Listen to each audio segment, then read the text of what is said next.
Cookery சேனலை பார்த்து யார் வேணாலும் சமையல் பண்ணலாம். ஆனா சுவையான சமையல் பண்றது எப்படி? நான் இதயம் நல்லெண்ணெயில சமையல் பண்றேன். ஆஹா ஓஹோன்னு பாராட்டுறாங்க. நீங்களும் இதயம் நல்லெண்ணெயில சமையல் பண்ணுங்க, பாராட்ட வாங்குங்க. தினம் தோறும் வாங்குவே இதயம்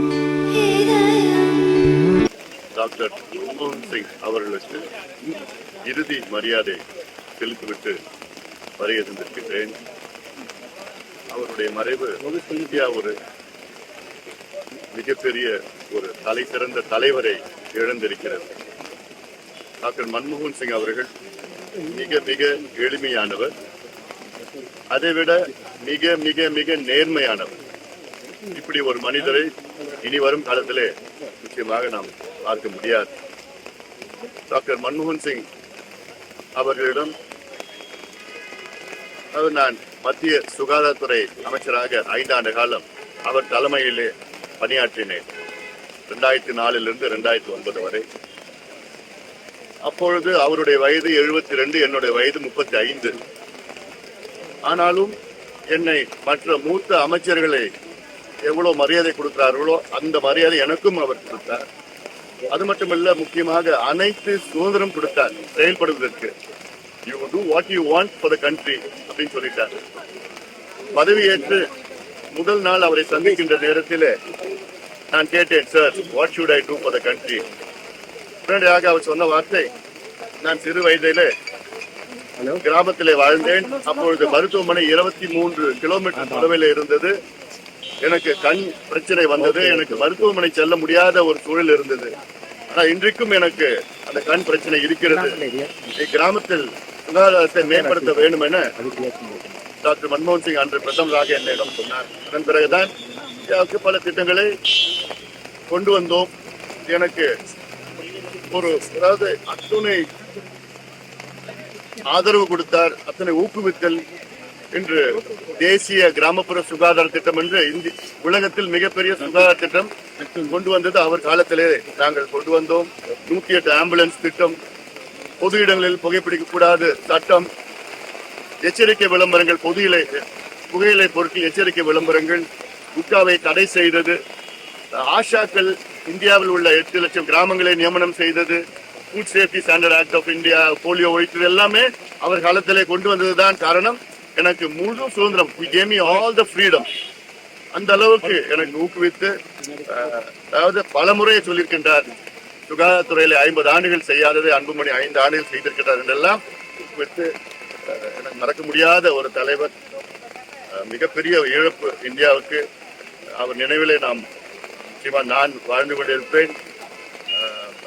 அவரை இழந்த குடும்பத்தினருக்கும், அவர் கட்சி காங்கிரஸ் கட்சி நிர்வாகிகளுக்கும், பாட்டாளி மக்கள் கட்சி சார்பிலே எங்களுடைய ஆழ்ந்த இரங்கலை இந்நேரத்திலே நாங்கள் தெரிவிக்கின்றோம்.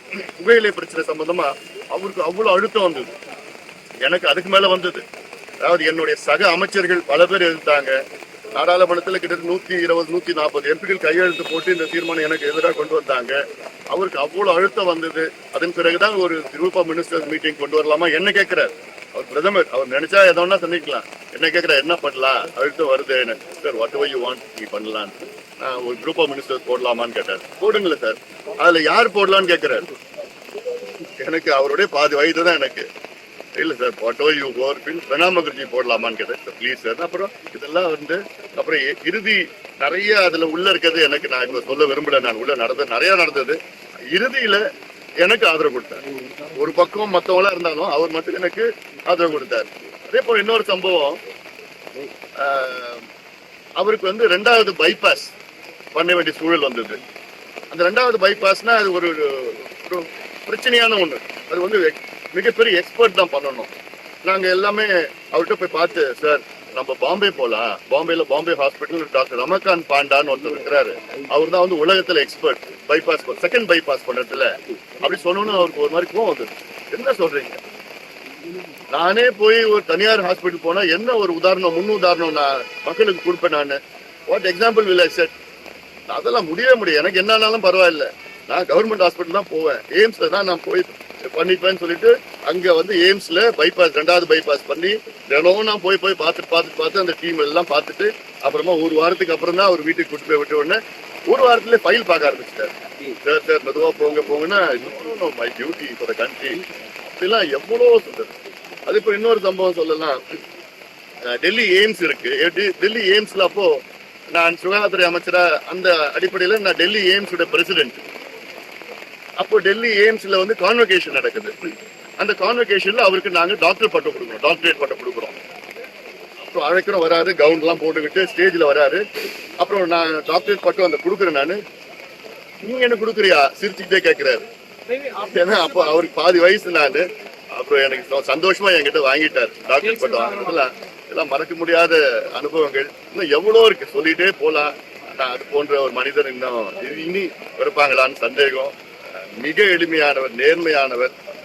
நாடு நாடு நாடு நாடுன்னு இன்னைக்கு உழைக்கின்ற வர்க்கம், அடித்தள வர்க்கம் இன்னைக்கு முன்னேறியதுக்கு காரணமே அவருடைய பொருளாதார கொள்கைகள் தான். 91 தொடங்கி 91க்கு முன்பாவே RBI கவர்னரா இருந்திருக்காரு, பிளானிங் கமிஷன் டெபுட்டி சேர்மனா இருந்திருக்கிறாரு, வேர்ல்ட் பேங்க்ல வேலை செஞ்சிருக்காரு, எல்லாமே இருந்து அதுக்கு பிறகுதான் நிதியமைச்சரா வந்திருக்கிறார். அவ்வளவு அனுபவங்கள். பிரதமராக 10 ஆண்டுகள் மிக சிறந்த முறையிலே பணியாற்றிய டாக்டர் மன்மோகன் சிங் அவர்களை என்றுமே நினைவு கூர்ந்து வழி நடப்போம் என்று இந்த நேரத்தில்